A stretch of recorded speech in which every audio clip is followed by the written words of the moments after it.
Welcome to Pacific group of colleges Multan. हमने previously जिन lectures पर बात की थी उनका हमने समअप किया था चैप्टर नंबर 6 में। चैप्टर नंबर 6 में हमने वायरस और एंटीवायरस के बारे में पढ़ा और उसकी कुछ टाइप्स और कॉजेस के बारे में पढ़ा। अब हमने जो लेक्चर स्टार्ट करना है वो है लेक्चर नंबर 10 और न्यू चैप्टर है हमारा चैप्टर नंबर 7, जिसमें हमने टॉपिक जो देखना है विंडोज ऑपरेटिंग सिस्टम।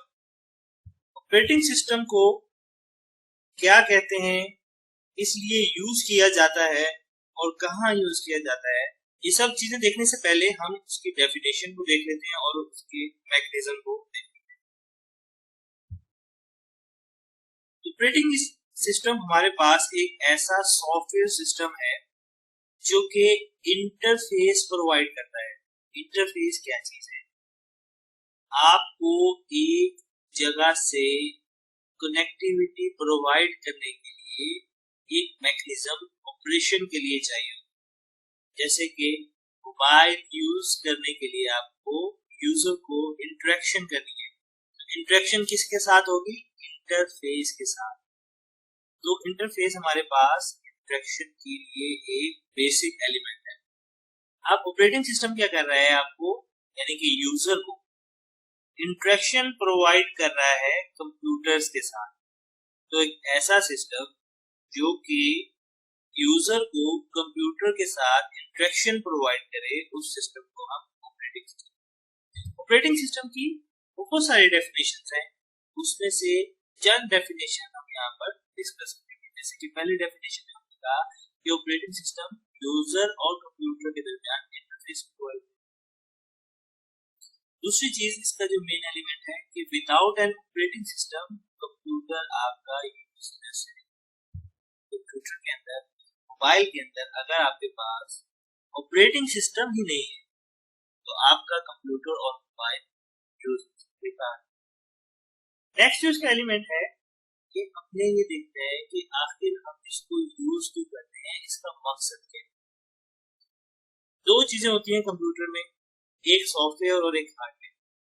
इन दोनों चीजों को जो चीज कंट्रोल करती है, ऑर्गेनाइज करती है, मैनेज करती है, वो आपके पास मेन एक एलिमेंट है, मेन सॉफ्टवेयर है, उसको हम कहते हैं ऑपरेटिंग सिस्टम।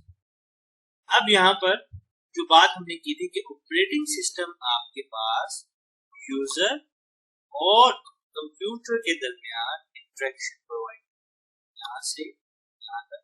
अब इस यूजर में सबसे पहले जो इंटरेक्शन करना है वो ऑपरेटिंग सिस्टम में करेगा। वो विंडोज होगा या लाइनक्स होगा या एप्पल होगा। ये तीन ऑपरेटिंग सिस्टम ऐसी एग्जांपल्स हैं जो सबसे ज्यादा यूज होती है। यूजर ने कोई भी इंटरेक्शन स्टार्ट करनी है, वो सबसे पहले ऑपरेटिंग सिस्टम पर ओपन करेगा, प्ले करेगा, स्टार्ट करेगा और फिर वो इंस्ट्रक्शन आपके हार्डवेयर, और जब रिस्पॉन्स करना होगा तो वो हार्डवेयर से रिस्पॉन्स आपका कोई भी हो सकता है। उसके बाद ये इंटरफेस है बिटवीन यूजर एंड ये डेफिनेशन की एग्जांपल। दूसरी एग्जांपल हमारे पास है कि जितने भी सॉफ्टवेयर और हार्डवेयर है। अब सॉफ्टवेयर क्या है? ये एप्लीकेशंस, एप्लीकेशन में Microsoft Word, Excel, PowerPoint या वीएलसी प्लेयर या कोई भी प्लेयर, ये सॉफ्टवेयर की एग्जांपल हो सकती है। और हार्डवेयर जितने भी हैं हमारे पास हार्डवेयर, उनकी कुछ एग्जांपल्स हैं, जैसे कि मॉनिटर, प्रिंटर, माउस, कीबोर्ड और सीपीयू और उसके अंदर हार्डवेयर। इन सभी को सिंगल टाइम पर कंट्रोल करने वाले सिस्टम को हम ऑपरेटिंग सिस्टम कहते हैं। ठीक है जी। अब कुछ टाइप्स हैं ऑपरेटिंग सिस्टम की जिनको हम वन बाय वन डिस्कस करेंगे। सबसे पहली जो टाइप है हमारे पास वो है graphical user interface operating system. जैसे कि नेम से ही इसकी डेफिनेशन स्टार्ट होती है। सबसे पहला वर्ड है ग्राफिकल यूजर इंटरफेस। ग्राफिकल ऐसा इंटरफेस जिसमें ग्राफ, पिक्चर्स, आइकन्स, लोगोस से मिलके इंटरफेस बना। अब ऐसे ऑपरेटिंग सिस्टम जिसमें ये सारी चीजें कम्युनिकेशन करने के लिए, इंटरेक्शन प्रोवाइड करने के लिए और कनेक्टिविटी या इंटरफेस प्रोवाइड करने के लिए यूजर को हार्डवेयर से, तो ऐसे ऑपरेटिंग सिस्टम जिनके अंदर आपके पास graphics, pictures, logos, icons, menus, ये सारी चीजें यूज की जा रही है, उसको हम कहेंगे ग्राफिकल यूजर इंटरफेस। आजकल के दौर में सबसे ज्यादा इस्तेमाल जो हो रहा है वो आपके पास ग्राफिकल यूजर इंटरफेस सिस्टम का हो रहा है, और हम सभी लोग और बड़ी ऑर्गेनाइजेशन इसको ज्यादा।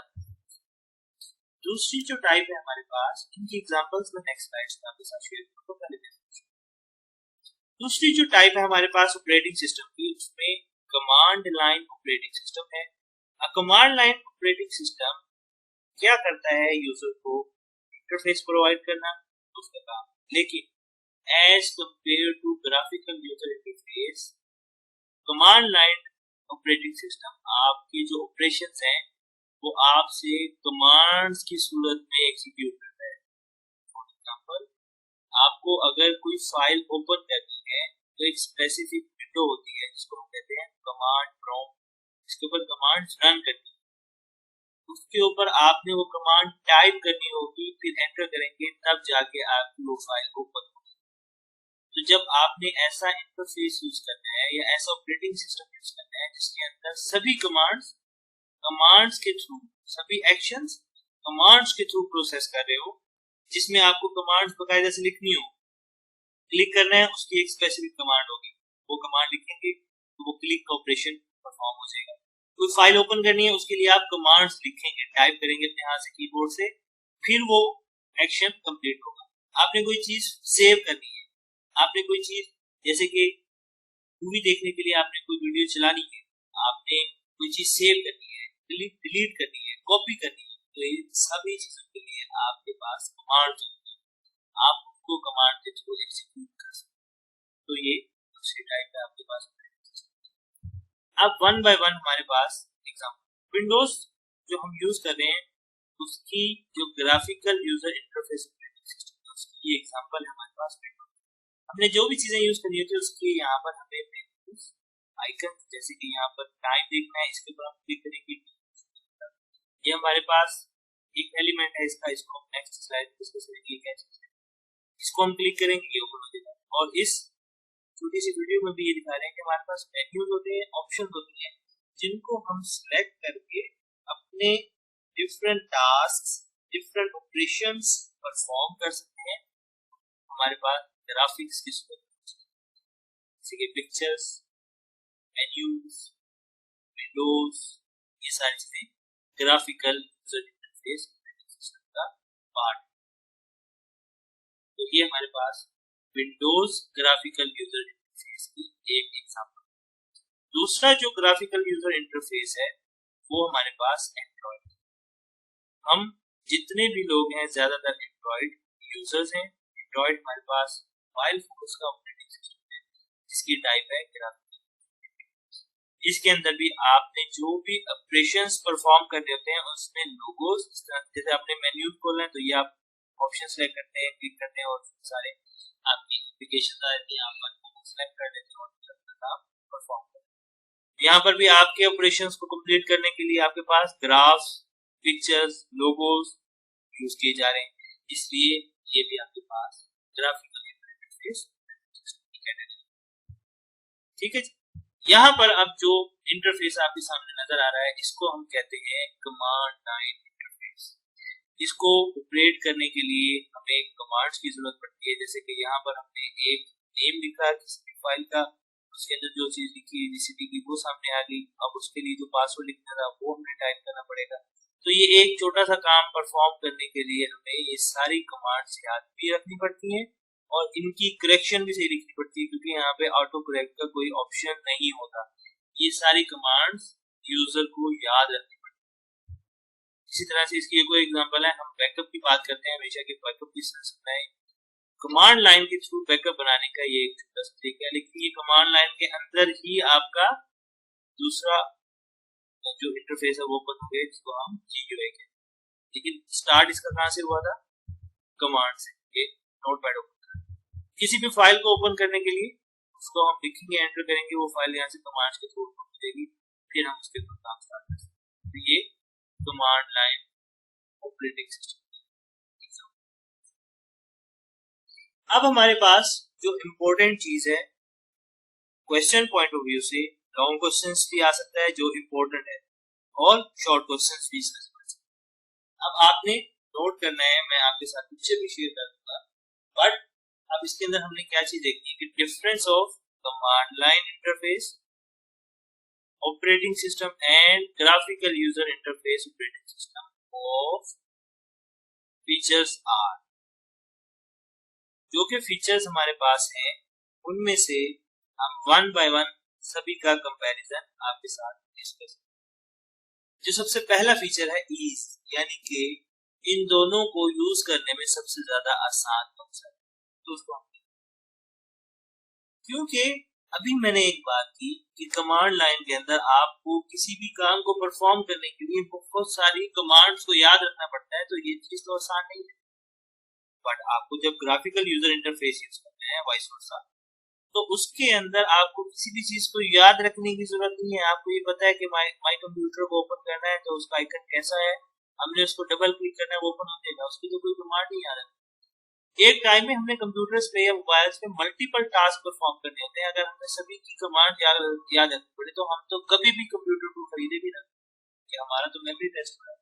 इसलिए आसान तो CLI ऑपरेटिंग सिस्टम नहीं, आसान कौन सा है, ये चीज। दूसरी चीज है कंट्रोल। यूजर का कंट्रोल तो हो सकता है कि वो आसानी से अपनी कमांड्स को लिखे अगर उसको याद है, लेकिन जब हम GUI की बात करेंगे तो उसके अंदर कंट्रोल कंप्लीट टास्क होता है हमारे पास फाइल सिस्टम का। फाइल सिस्टम और ऑपरेटिंग सिस्टम जो कि एडवांस हैं वो हमें ये चीज प्रोवाइड करते हैं कि वो सब कंट्रोल कर सकते।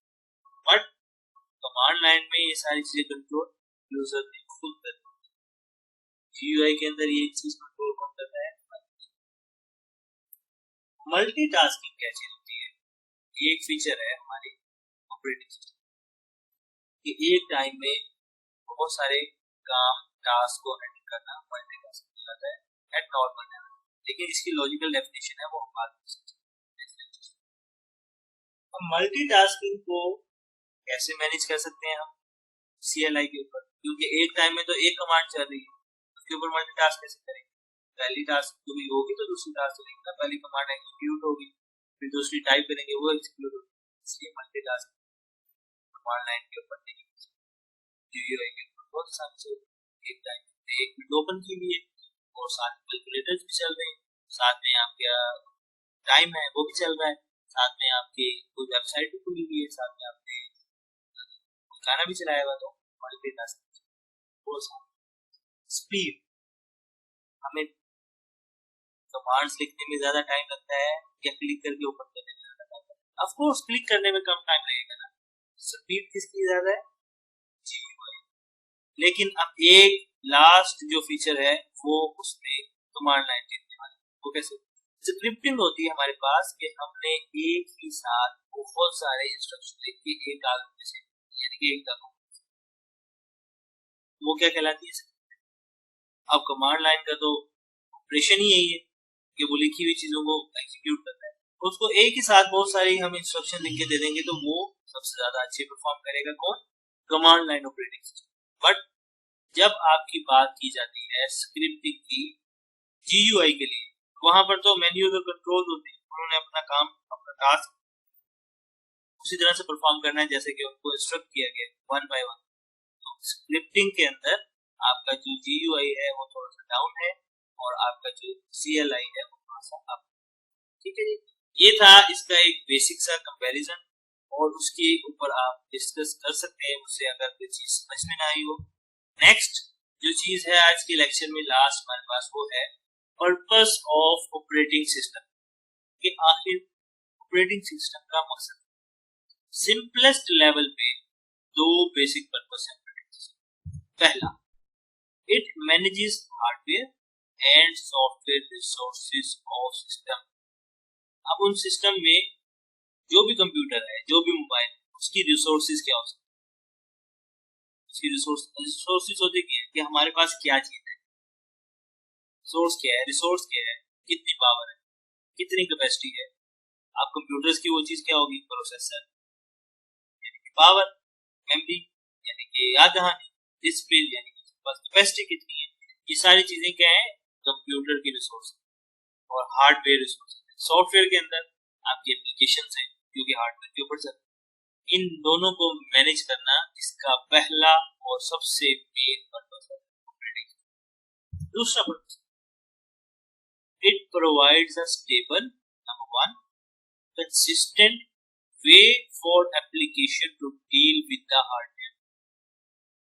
कि ऑपरेटिंग सिस्टम आपके पास एक स्मूथ, प्रॉपर, बेहतरीन सा तरीकाकार, बेहतरीन वे प्रोवाइड करता है एप्लीकेशन को डील करने कि at a time multiple application चल रही है, मल्टीपल हार्डवेयर को यूज करना, उसको संभालना, ये सारा काम एक प्रॉपर तरीके से करना है।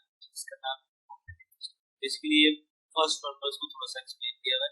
बेसिक पर्पस एक हार्डवेयर और सॉफ्टवेयर को control, that's the main purpose of your operating system. ये था जी आज का हमारा टॉपिक। थोड़ा सा आपको रिवाइज कर देता हूँ इस लेक्चर के हवाले से। ऑपरेटिंग सिस्टम की डेफिनेशन देखनी है और टाइप देखनी है। पहले टाइप थी हमारे पास यूआई इंटरफेस ऑपरेटिंग सिस्टम, दूसरी टाइप थी हमारे पास ऑनलाइन